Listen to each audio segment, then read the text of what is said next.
Hey guys, good morning, Creator Mom. So I was sitting here thinking about my life and what I like and who I am. And it's just like there's no doubt about me that I am an advocate. And I guess everyone is an advocate, right? Everyone is an advocate for something or another. Because, well, I mean, I guess not everyone, because people might be an advocate for things secretly, but an advocate technically is a person who likes to publicly do those things. So I like to advocate. Um, and I want to be an advocate for people who are decent and need a step up in life. And sometimes they get that step up by getting government housing assistance. Shameful, right? Because, the funny thing is, if you guys know me, my other channel is Moms Against Medical Bullying. So, see, that's the thing with like advocacy and social work is that, you know, in the medical arena, right? Well, I'm for freedom across the board, you know, I'm for freedom across the board. Um, I would not want to force landlords to have to take Section 8 or housing vouchers. It's not really technically supposed to be called Section 8. The word Section 8 has a really negative connotation as well. Um, excuse me. Although when you're in that position where you have gotten a housing voucher and need it for the time being, it is very discouraging for people and women, say women with children. It is very discouraging, guys. Um it's raining outside. It's discouraging that you are excited. You're like, "Yes, I got this housing voucher. I can soon begin to think about exiting, wherever they're at. Maybe they're still in a house where a domestic violence is occurring or they're in a shelter. I don't like the word shelter. They're in a domestic violence center. Um, so they're excited about getting their housing voucher for them and their children to finally get up and out.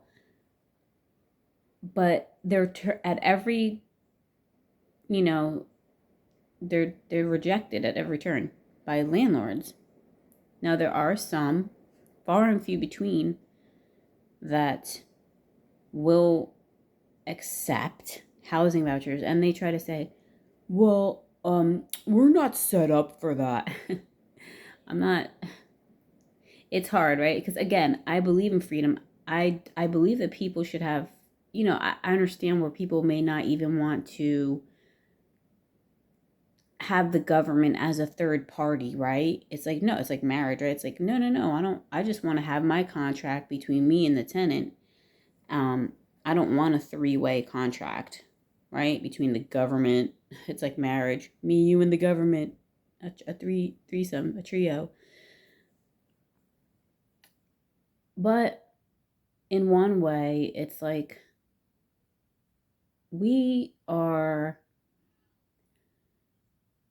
unless you're well versed in freedom and how to uh, operate like as an independent self, I guess. basically you're always in a fucking trio with the government, right? In a way, it's like we pay taxes. You don't own anything. You pay taxes on everything. You think you own a property, but you don't because you pay taxes on it. And it can be taken away from you, right? If you don't pay your taxes. By the way, if any of you owned a property, well, in my state, in Kentucky, if you're 65 and over, there's something called a homestead rebate. I think you don't have to pay taxes. If you're living on your property and you're that age, yada yada. So, if any of you guys own property, maybe you have that rebate in your state, homestead rebate.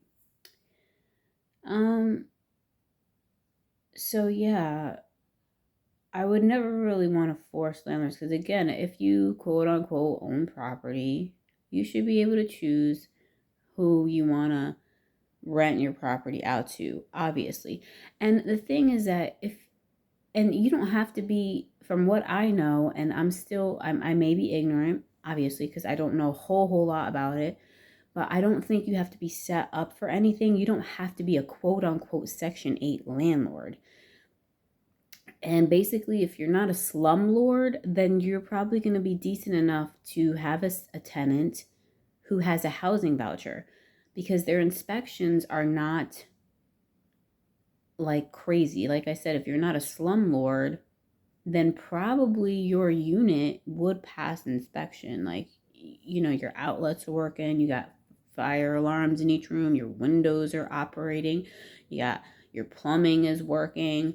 Just like, I think it's just really like a lot of common sense stuff. I actually have the paperwork. I have paperwork that actually says what you need done. And then the only other thing is the fair market rent amounts, right? Just figuring that out, figuring out how much I have to put up my apartment or my house for rent so that a Section 8 tenant, so a tenant with a housing voucher can be approved for it, right? Because the voucher might say, okay, you can get a 3-bedroom and your max is $1,566 or something, or $1,600. But that's not really true. You have to account for it. That's if the landlord is paying all utilities. If the landlord is paying all utilities, then you qualify to rent a place that is in that price range. But if the landlord is not paying utilities, you have to probably take it down about $200 or so. So really, if your voucher is for $1,566 for a 3-bed, you really probably want to look for something between the 1,300 range, maybe 1,400, 1,300. It's like depending on what you make, right? Because they're going to calculate how much rent you have to pay. It's like 30% of your income. It's, to me, when I was looking at those calculations, it's very confusing. It's a bit confusing, but I'm sure if I kept at it, it would start making more sense to me.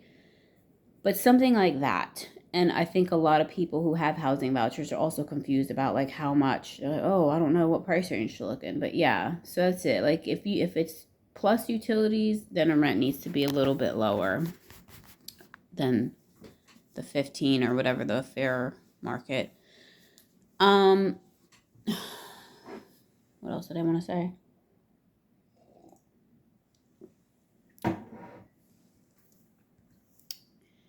I wonder what I guess it would depend upon each state, because each state is different. I mean, I was looking at houses in my state on Zillow and in my area, and you can get a decent house for like under $200,000. Well, I don't know how much it would be like after all the dealings and stuff. I've never purchased a house.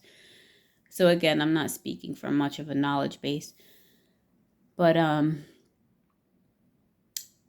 all I know is that in New Jersey, you're not getting a damn split level destroyed house for $175,000. You're not getting anything.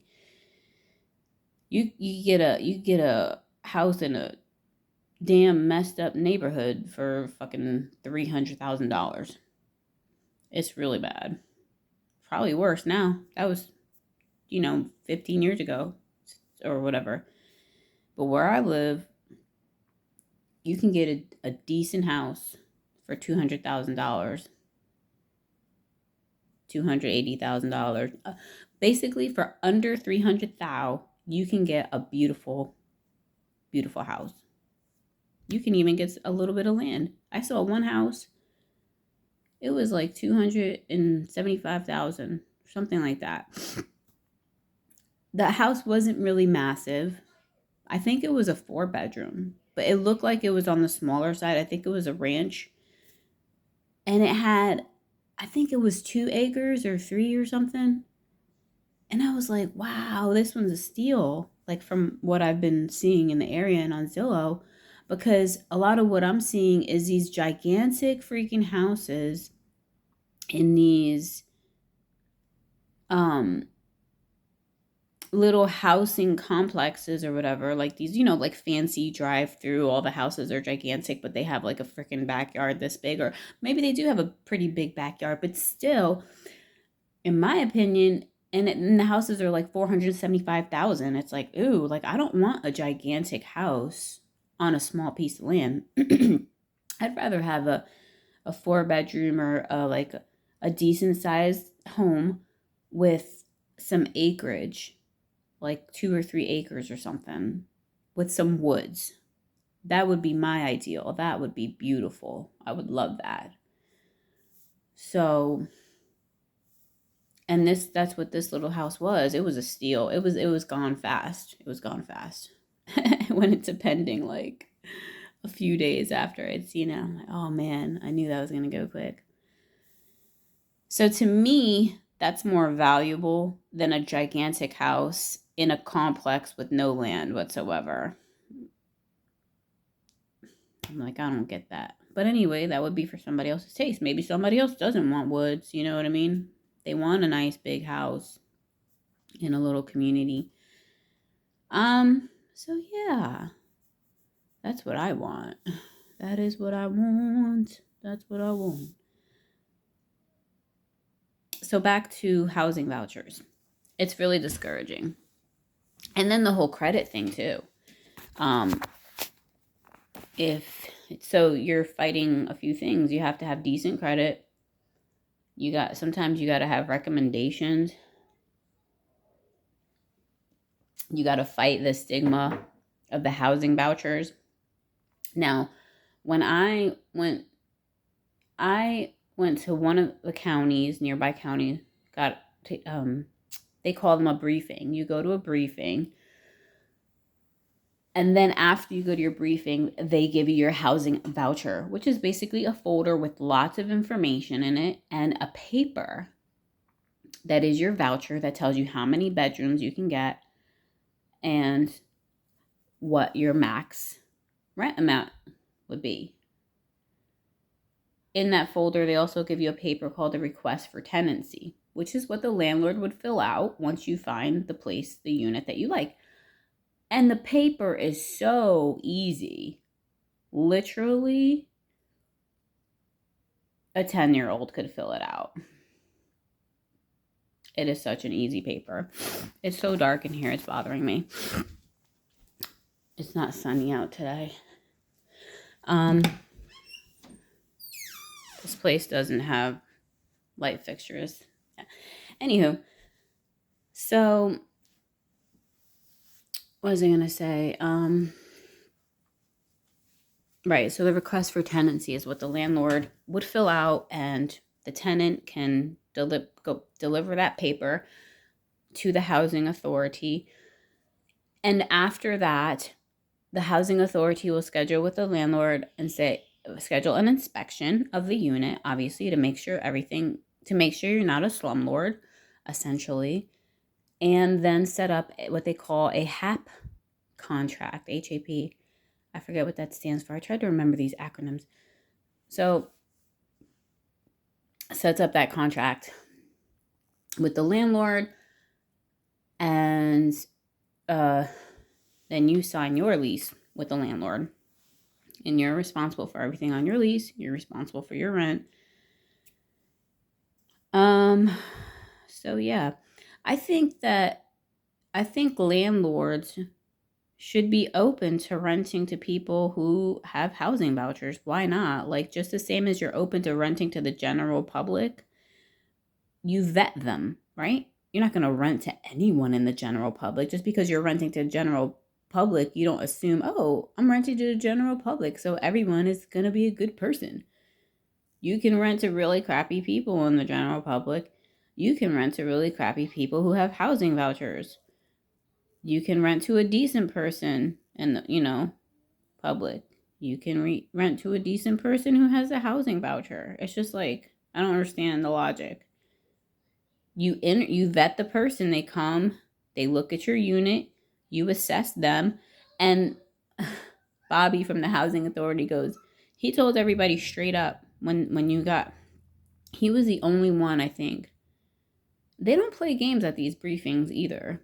They tell you straight up. And they're really strict about fraud and stuff like that. But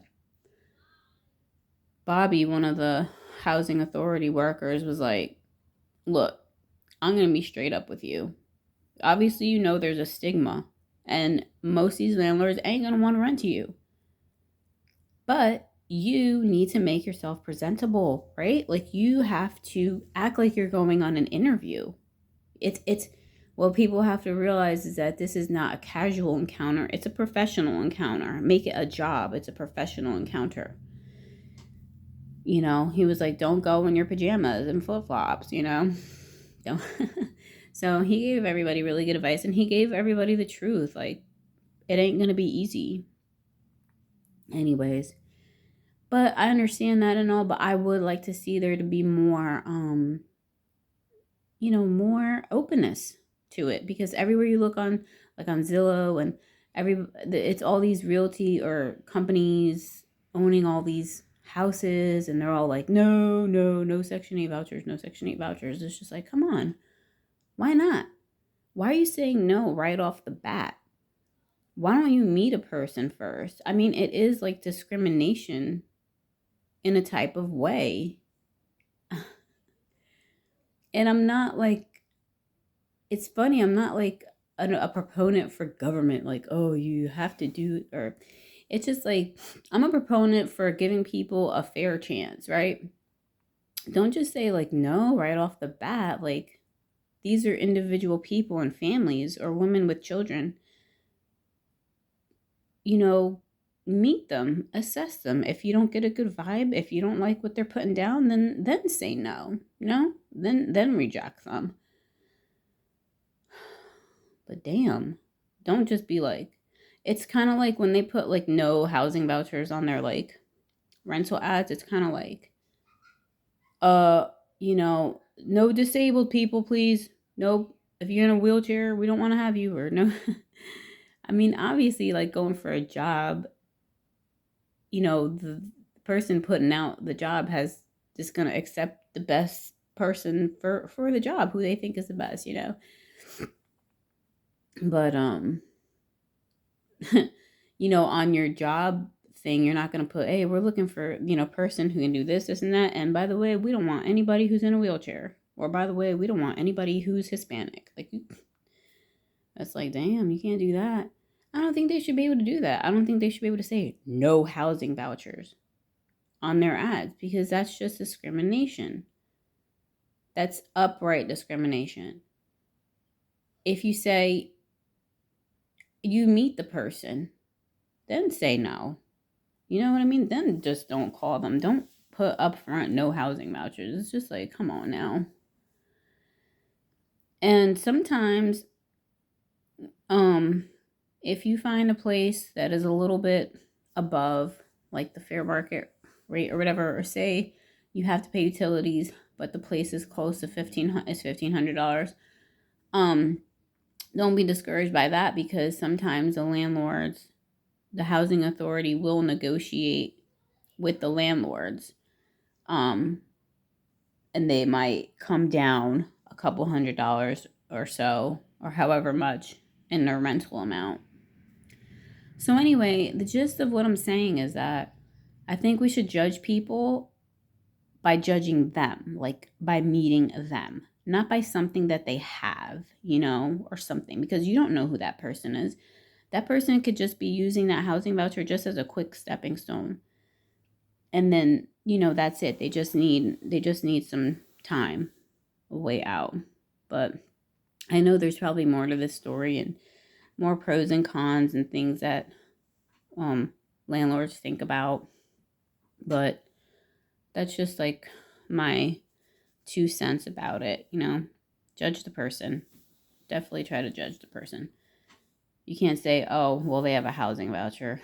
I know that they're a piece of shit, Just like, but we don't want to deal with those people with the housing vouchers. Ugh. It's just discrimination. It really is. So I'm an advocate for landlords giving people a chance, not discriminating against housing vouchers, but discriminate against the actual person.